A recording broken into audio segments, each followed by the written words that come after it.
എൻ്റെ പള്ളി അവിടെ തന്നെയാണ്, ഞാൻ ഇവിടെ. കേവലം ഒരു സ്നേഹ സന്ദർശനമാണ്.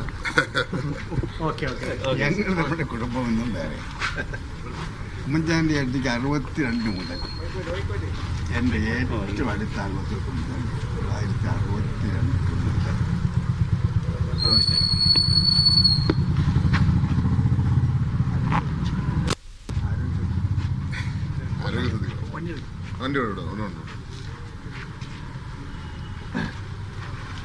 അല്പസമയം മുമ്പാണ് ചാണ്ടി ഉമ്മനും മാതാവ് മറിയാമ്മ ഉമ്മനും കൂടി എ.കെ. ആന്റണിയുടെ വീട്ടിലെത്തി ആന്റണിയുമായി കൂടിക്കാഴ്ച നടത്തിയത്. അതിനുശേഷം പുറത്തിറങ്ങിയപ്പോഴാണ് ഇപ്പോൾ ചാണ്ടി ഉമ്മൻ പ്രതികരിക്കുന്നത്. അദ്ദേഹത്തെ കാണണമെന്ന് ആഗ്രഹിച്ചു. കാര്യമായൊന്നും ചാണ്ടി ഉമ്മൻ പ്രതികരിക്കുന്നില്ല. അല്ല, ഞാനത് കൃത്യമായി നേരത്തെ തന്നെ പറഞ്ഞിട്ടുണ്ടല്ലോ. ഞാനത് ഇന്ന് വീണ്ടും ആവർത്തിച്ചു. എല്ലാ ചാനൽസും ഇല്ലായിരുന്നു. ഞാൻ പറഞ്ഞു വന്നത് ഇത്രയേ ഉള്ളൂ. ഉമ്മൻചാണ്ടി ഫൗണ്ടേഷൻ്റെ പ്രവർത്തനം അത് കാസർഗോഡ് മുതൽ തിരുവനന്തപുരം വരെ വ്യാപിക്കാൻ പോവുകയാണ്. ഞാനിന്ന് അനുഭവിച്ച സ്നേഹം, പ്രത്യേകിച്ച് ഇന്ന് സത്യപ്രതിജ്ഞയുടെ സമയത്ത് കണ്ട ഒരു സ്നേഹവും താല്പര്യവും എനിക്ക് മറക്കാൻ സാധിക്കത്തില്ല. അവിടെ ഉയർന്നു കേട്ട് എൻ്റെ പിതാവിൻ്റെ പേരിലുള്ള മുദ്രാവാക്യങ്ങളാണ്. മരിച്ചിട്ടില്ല എന്നുള്ള ജനങ്ങളുടെ ആത്മവിശ്വാസം അല്ലെങ്കിൽ ഉറച്ച വിശ്വാസം അവിടെ ഏറ്റുപറഞ്ഞു. എനിക്കത് എൻ്റെ ഹൃദയത്തിൽ ഞാൻ സ്വീകരിച്ചു. എൻ്റെ പിതാവിന് അദ്ദേഹത്തിൻ്റെ മരണസമയത്തുണ്ടായിരുന്നു, അല്ലെങ്കിൽ ആ അന്തിമ യാത്രയിൽ ഉൾപ്പെടെ വന്നവരെ, അതുപോലെ തന്നെ കേരളം മൊത്തത്തെ ചേർത്ത് പിടിക്കാൻ ഞാൻ ആഗ്രഹിക്കുകയാണ്. ഇന്ന് വേറൊരു സ്ഥാനത്തെക്കാട്ടും വലിയ സ്ഥാനം എനിക്കുണ്ട്. അത് കേരളത്തിൻ്റെ മകൻ എന്നുള്ള സ്ഥാനമാണ്.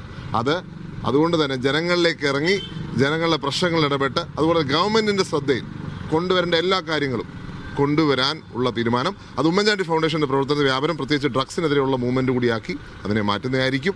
തീർച്ചയായിട്ടും എല്ലാവരുടെ സഹകരണത്തിൽ ഞാൻ പറയാം. മന്ത്രിസ്ഥാനം എൻ്റെ ഫാദർ പറഞ്ഞ വളരെ അർത്ഥവത്തായിട്ടുള്ള വാക്കുണ്ട്. ജനം വെറുത്തിട്ട് എത്ര സ്ഥാനമുണ്ടെങ്കിലും എന്താ കാര്യം? ജനം വെറുക്കുന്നില്ല എങ്കിൽ അതല്ലേ വേണ്ടത്. ജനങ്ങളുടെ ഹൃദയത്തിൽ സ്ഥാനമുണ്ടെന്ന് ഇന്നെനിക്ക് വീണ്ടും ഉറച്ച ബോധ്യമുണ്ട്.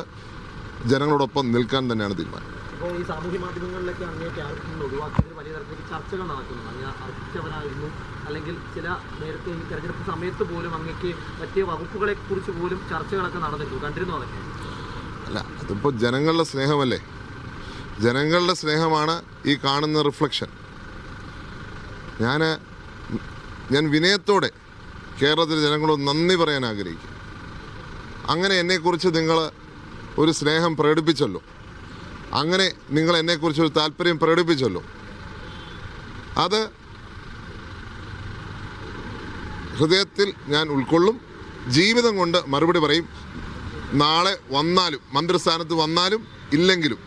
കാരണം ഗവൺമെൻറ്റൊക്കെ ഉണ്ടെങ്കിലേ എല്ലാം സാധിക്കത്തുള്ളൂ. പക്ഷേ ഗവൺമെൻറ് ഇല്ലാതെ തന്നെ 2.5 വർഷക്കാലം 8 കോടിയിലേറെ രൂപ ജനങ്ങൾക്ക് വേണ്ടി ചെലവഴിച്ച ഒരു വ്യക്തിയാണ് ഞാൻ. അതുകൊണ്ട് തന്നെയാണ്, അതിനുവേണ്ടിയാണ് ഞാൻ ഫ്ലെക്സും പോസ്റ്ററും ബാനർ വരെ ഒഴിവാക്കിയത്.